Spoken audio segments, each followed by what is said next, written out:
Hi, my name is Chris. I'm a French teacher with We Communicate, and in this video I'd like to talk about language levels for a second and about certain less honourable sides to them, especially at their junction with business and sales. And this is of course not clickbait. This is my honest, genuine opinion on language level testing, things I've learned throughout the years. And I think for anyone who's currently learning a language, you may walk away with something valuable by watching this video. So I aim to make it worth your time. So let's start. So for those of you who don't know, there's a classification of a person's ability in a foreign language. They carry the letters A1, A2, B1, B2, C1, C2. It's not very hard to understand. But if you don't understand this, let's make it easy and we'll compare them to a game of tennis. A1 means you've never played. You have an idea of what a ball and a racket are, but you still might grab the racket by the strings and hold it the wrong way round. You might have whacked a few balls, but nothing more. That's what A1 means. A2 means that you've whacked a few balls in your lifetime, but nothing more. But there's no way you can offer anyone a game. You're still at A2 level. Most of your balls don't go over the net when you want them to. They end up outside of the court. You can't serve. You don't even know the points. And a few of your balls do go over the net, but even if the person were to hit the balls back, there's no way you can hit them back yourself. So that's what A2 means. B1, now you're starting to be able to play tennis. If the game is safe, you can do decent exchanges over the net, nothing too fast, but you can play a safe little game of tennis that doesn't count for points. You can call yourself a tennis player at this stage. B2, at this stage you can play a decent game and you could compete against most people you meet. You might even surprise them, and yeah, at this stage you're a seasoned tennis player. You're B2, you can consider yourself a good player. At this stage it's worth noting the difference between B1 and B2. At B1 you're somewhat of a player, and B2 you actually play well, which leads us to C1. You're a competitive player at this stage. You play for points, you do tournaments, you're a passionate player. You're C1. And C2, you're a ranked player, you're among the best, you're native level, that's what C2 means. And this concludes our explanation on language levels. As you can see, it's quite easy to understand. It's essentially the difference between being able to play against no one or almost no one and being able to play competitively. Now that we have these levels, we might ask ourselves what the purpose is of knowing this about ourselves. And I can see three reasons, and this is where the video really starts. Number one, first reason to know what level you are in a language, or it's something to put on your resume or your CV as it's called in Europe. You can say you're A1, A2, B1 in a foreign language. That's the first purpose. The second purpose of knowing your level and putting a little letter and number next to it is that it allows institutions to sell us the next level course. That's the second purpose. And the third level, it allows us to buy the next level course. Perhaps this falls within a general human tendency to label and measure things to better understand them. I think that humans like to do this, so it's understandable why we would do this for languages also. And I'll get philosophical for half a second here. But before we claim that we have an understanding of something, for example, the sky above us, we can't just call it that blue thing that causes rain to happen. So before we claim that we have a proper understanding of the sky, we're going to have to divide it into layers. We're going to have to give these layers names. We're going to have to measure them. And then only we can claim that we understand what the sky is. And I think we do this for everything, don't we?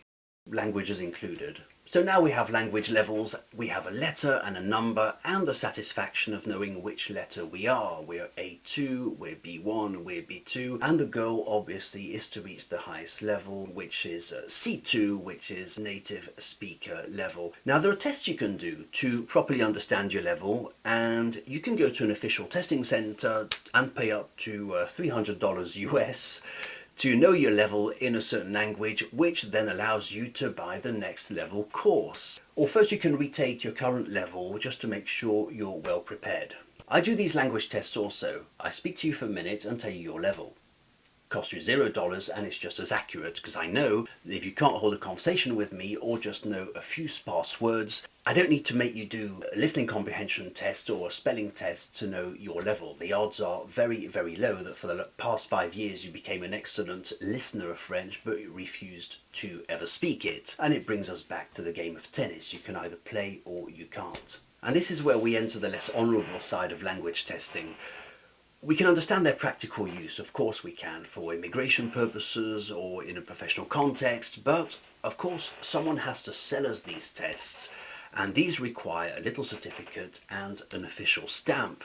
Not just any teacher can sell you a language test. So if you're a language school, you have to qualify to be a recognised testing centre, and this costs money. In the profession we like to call it la mafia des tests, the mafia of language testing. And it reminds me of the medieval corporation system in which the profession is protected by certain elites who have access to certain titles or practices.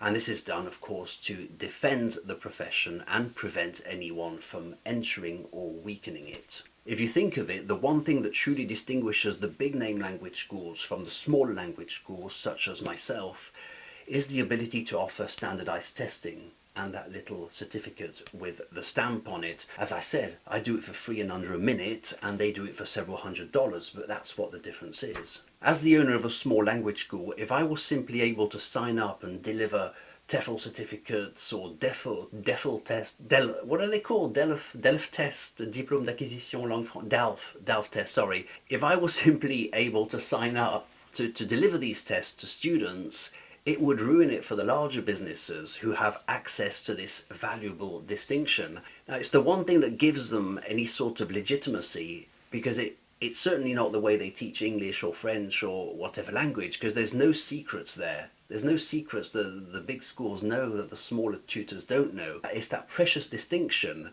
and it's the only cloak of mystery that they keep in this medieval corporation style distinction, is the ability to deliver these tests.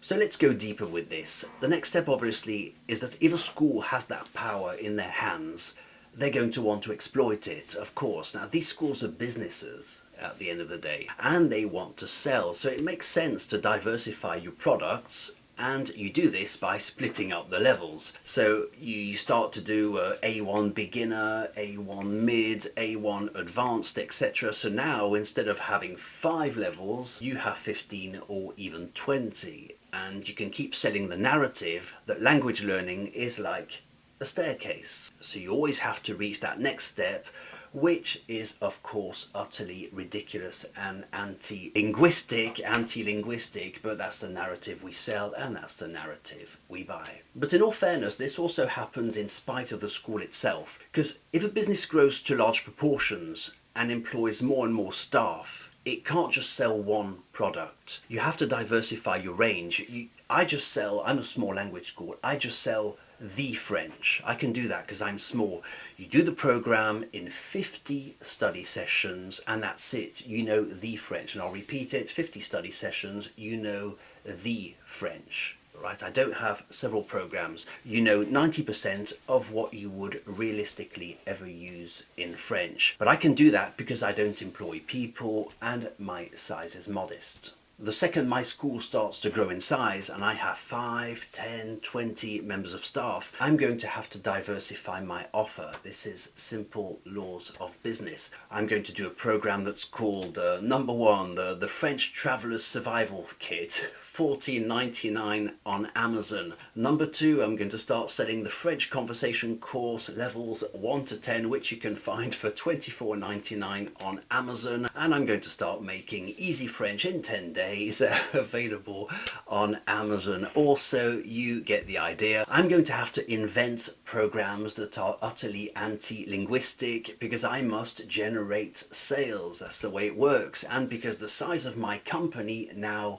demands it. Yet another reason I'm going to have to do all these different courses is because of the size of my business. I'm going to lose control over what's going on in my big international language school, and my staff are going to suggest we develop a program on German, Italian, Farsi, Tagalog and 30 other languages, even though I don't speak these languages, have no interest in them, and have no ability to test if the programs are even good or not. I'm then going to start to employ contractor tutors that I've never met and set up a structure so big that I have no idea what's going on in my own language classes. So then I'll have two options. I'm going to have to either standardize the teaching practices because I'm now so big, which goes against the very idea of teaching, the very nature of teaching, of course, or allow tutors to do whatever the hell they want, which of course also means that I have no control over what's going on in my school. At this stage, I would be utterly cornered, but it wouldn't matter because I would be a big international language brand. And the day I die, sadly, my legacy will live on and people will continue saying, learn Farsi, learn Italian with We Communicate, even though I've been buried for 20 years, a bit like what's his name, Paul Pimsleur does, but that's if I grow to an international size. People will still continue to sell languages I've never even looked at, and continue to sell the name We Communicate. It's a bit like Ford, isn't it? You buy a Ford and you could even make the argument, well, you're not really buying a Ford because Henry Ford died a long time ago. It's a funny thing, isn't it? You can continue buying the brand.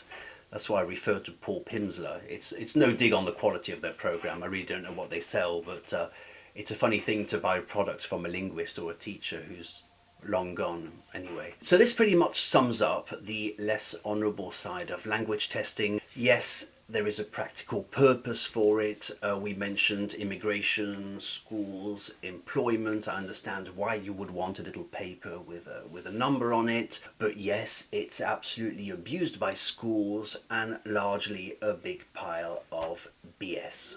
So my argument in this video was that the language levels are a purely theoretical idea. They hardly have any basis in reality. I can evaluate someone's language level in a minute. It costs absolutely $0 to do. And once you fall into the system of selling language tests where you can easily abuse it because you can divide it into sub-levels and it just goes on and on and on, and it's a very clever money-making scheme.